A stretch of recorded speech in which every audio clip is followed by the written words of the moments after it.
Matthew chapter 22. Once again, Jesus spoke to them in parables.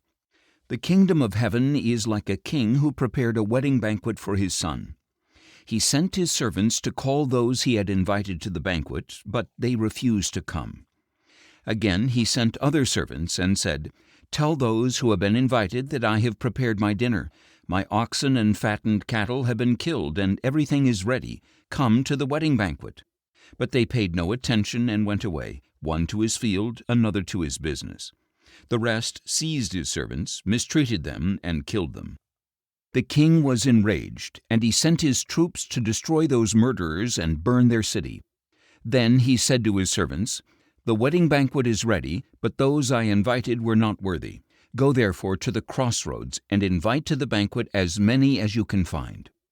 So the servants went out into the streets and gathered everyone they could find, both evil and good, and the wedding hall was filled with guests. But when the king came in to see the guests, he spotted a man who was not dressed in wedding clothes. "Friend," he asked, "how did you get in here without wedding clothes?" But the man was speechless.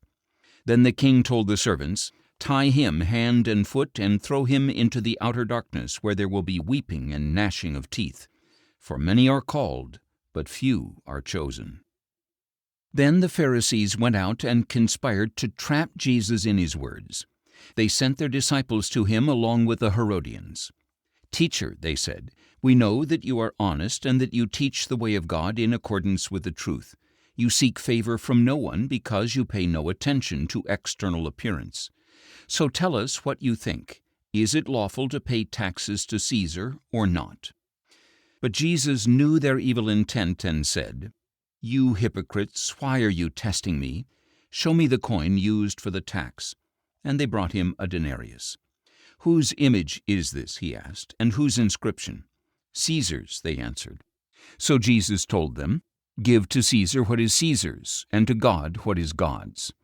And when they heard this, they were amazed. So they left him and went away. That same day the Sadducees, who say there is no resurrection, came to Jesus and questioned him. "Teacher," they said, "Moses declared that if a man dies without having children, his brother is to marry the widow and raise up offspring for him. Now there were 7 brothers among us. The first one married and died without having children, so he left his wife to his brother.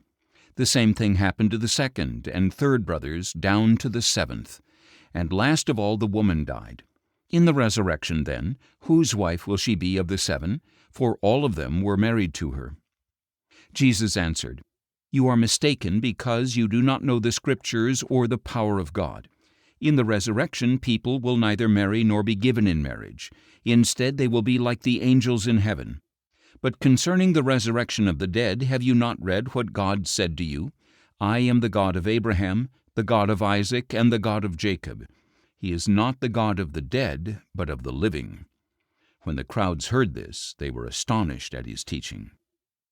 And when the Pharisees heard that Jesus had silenced the Sadducees, they themselves gathered together. One of them, an expert in the law, tested him with a question. "Teacher, which commandment is the greatest in the law?" Jesus declared, "Love the Lord your God with all your heart, and with all your soul, and with all your mind. This is the first and greatest commandment, and the second is like it. Love your neighbor as yourself. All the law and the prophets hang on these 2 commandments." While the Pharisees were assembled, Jesus questioned them.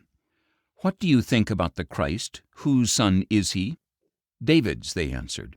Jesus said to them, "How then does David in the Spirit call him Lord? For he says, 'The Lord said to my Lord, Sit at my right hand until I put your enemies under your feet.' So if David calls him Lord, how can he be David's son?" No one was able to answer a word, and from that day on no one dared to question him any further.